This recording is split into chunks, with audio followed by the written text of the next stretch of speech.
नमो भगवते वासुदेवाय नमः। आज जया एकादशी है जो शुक्ल पक्ष माघ महीने में पड़ती है। जया एकादशी का व्रत पढ़ने मात्र से, पठन करने मात्र से सौभाग्य की प्राप्ति होती है, सुख की प्राप्ति होती है। आइए हम एकादशी व्रत कथा के बारे में जानते हैं। कथा के अनुसार चिरकाल में एक बार इंद्र की सभा में उत्सव चल रहा था।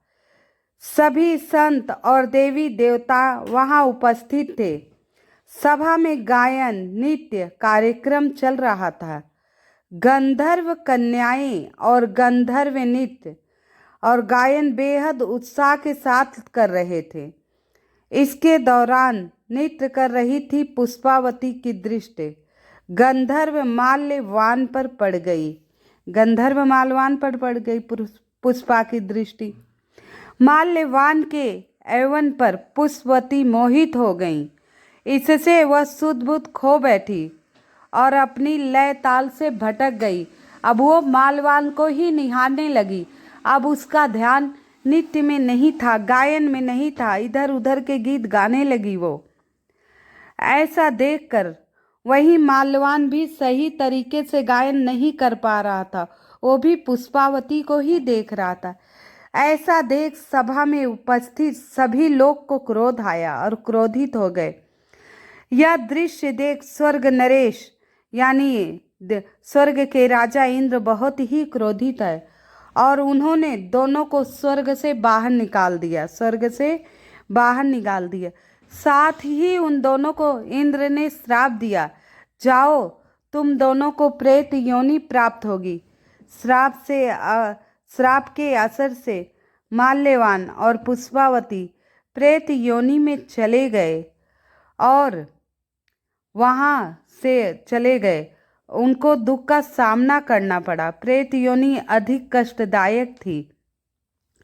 एक बार माघ महीने में शुक्ल पक्ष की जया एकादशी को माल्यवान और पुष्पवती ने अन्न का सेवन नहीं किया। दिन में एक बार फलाहार किया। इसके दौरान दोनों ने जगत के पालनहार भगवान विष्णु का सिमरन किया, क्योंकि वो इस योनि से बहुत दुखी थे, बहुत परेशान थे। इसीलिए वो उस दिन अन्न नहीं खाए। अनजाने में ही उनसे एकादशी का व्रत हुआ और भगवान विष्णु का विधिवत उन्होंने पूजन भी किया। दोनों की भक्ति भाव देखकर भगवान नारायण ने पुष्पवती और माल्यवान को प्रेत योनि से मुक्त कर दिए। भगवान श्री हरि के आशीर्वाद से दोनों को सुंदर शरीर प्राप्त हुआ और वह फिर से स्वर्ग लोक चले गए। जब वहां पहुंचकर इंद्र को प्रणाम किया तो इंद्र चौंक गए। इसके बाद उन्होंने पिशाच योनि से मुक्ति का उपाय पूछा। इंद्र ने उन दोनों से पूछा, तुम लोग ये मेरे श्राप से मुक्त कैसे हो गए इतने शीघ्र, और पहले से अधिक का तुम लोगों का सुंदर शरीर कैसे हो गया? कृपया सारा विस्तार से मुझे बताइए। तो पुष्पावती और माल्यवान ने कहा कि हम अनजाने में ही माघ महीने के शुक्ल पक्ष की जया एकादशी के दिन हमने अन्न नहीं खाया और फलाहार पे रहे। उसी दिन बड़े दुखी होकर हम भगवान विष्णु, माता लक्ष्मी की एक साथ पूजन किए श्रद्धा से और अपना दुख व्यक्त किए। इसी व्रत के पुण्य प्रभाव से हम लोग प्रेत योनि से मुक्ति पाए और हमें सुंदर शरीर मिल गया। अब इंद्र ये सुनकर बोले, अब हम भी एकादशी का व्रत करेंगे।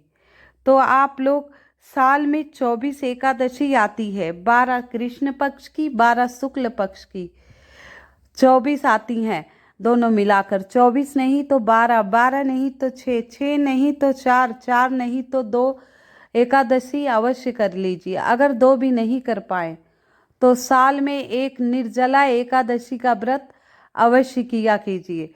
ऐसे करने से आपको साल भर की 24 एकादशी का व्रत मिलेगा। इस निर्जला एकादशी को भीमा एकादशी भी कही जाती है। तो एकादशी का व्रत अगर आप नहीं कर पा रहे हैं तो एकादशी की व्रत कथा अवश्य सुना कीजिए। एक कृष्ण पक्ष में एकादशी आती है, एक शुक्ल पक्ष में। तो आप दोनों एकादशी की व्रत कथा सुनने मात्र से आपके जिंदगी में सुख सौभाग्य की प्राप्ति होगी, सारी समस्याएं खत्म हो जाएंगी। ओम श्री हरि।